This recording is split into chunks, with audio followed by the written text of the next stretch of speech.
ఒక్క అవకాశం అంటూ ఏపీని 30 ఏళ్లు వెనక్కి తీసుకెళ్లిపోయారు అంటూ పల్నాడులో జరిగిన జిల్లా పెదకూరుపాడు టీడీపీ కూటమి అభ్యర్థి భాష్యం ప్రవీణ్ ఈ సందర్భంగా అన్నారు. బెల్లంకొండ మండలం పాపాయిపాలెం గ్రామంలో ఆయన ఎన్నికల ప్రచారం చేశారు. ఈ సందర్భంగా మహాలక్ష్మి అమ్మవారి దేవాలయంలో ప్రత్యేక పూజలు చేశారు. ప్రచారానికి వచ్చిన ప్రవీణ్ కు అడుగడుగునా ప్రజలు నీరాజనం పలికారు.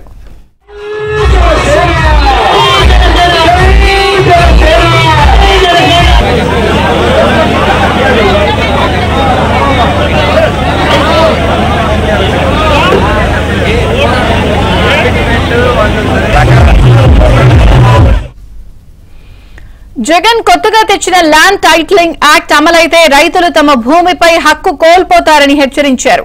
ఇప్పటికే పట్టాదారు పాస్బుక్ తో పాటు హద్దురాళ్లపై కూడా జగన్ బొమ్మ వేసుకున్నారని ప్రవీణ్ అన్నారు. ప్రజలు విఘ్నతతో ఆలోచించి ఓటు వేయాలని పిలుపునిచ్చారు. ఈ ఎన్నికల్లో కూటమి గెలుపు ఖాయమని భాష్యం ప్రవీణ్ ధీమా వ్యక్తం చేశారు. ఈ రోజు ప్రచారంలో భాగంగా పాపాయిపాలెం గ్రామం రావడం జరిగింది. ఈ గ్రామంలో మహిళలు, యువత అందరూ పెద్ద ఎత్తున నాకు స్వాగతం పలకడం జరిగింది. వారందరికీ ముందుగా ధన్యవాదాలు. ఇకపోతే 2-3 రోజుల క్రితం ల్యాండ్ టైటిల్ అనే చట్టం, కొత్త చట్టం తీసుకురావడం జరిగింది వైసీపీ ప్రభుత్వం. రాబోయే రోజుల్లో మన భూమి మీద మనం హక్కు కోల్పోయే విధంగా ఆ చట్టం ఉంది.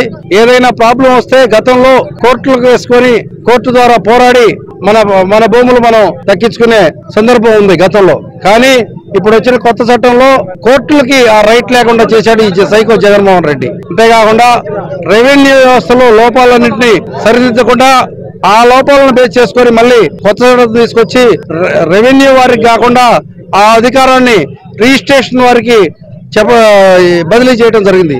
ఇది చాలా దురదృష్టకరం. అది రెవెన్యూ వ్యవస్థ మీద ఆధారపడి కోర్టుల దగ్గరే ఉండాలని ఈ సందర్భంగా మేము డిమాండ్ చేస్తున్నాం. అంతేకాకుండా పైలట్ ప్రాజెక్ట్ గా 16 నియోజకవర్గాలు తేవడం జరిగింది.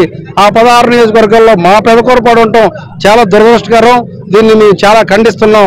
ప్రస్తుతం నిరసనలు చేసే పరిస్థితులు లేవు కాబట్టి, ఈసీ కోడ్ అమల్లో ఉంది కాబట్టి మేము ఈ నిరసనలు తెలియజేయలేము. మీడియా పరంగా మాత్రమే నిరసనలు తెలియజేస్తున్నాము. ఇది చాలా దురదృష్టకరం.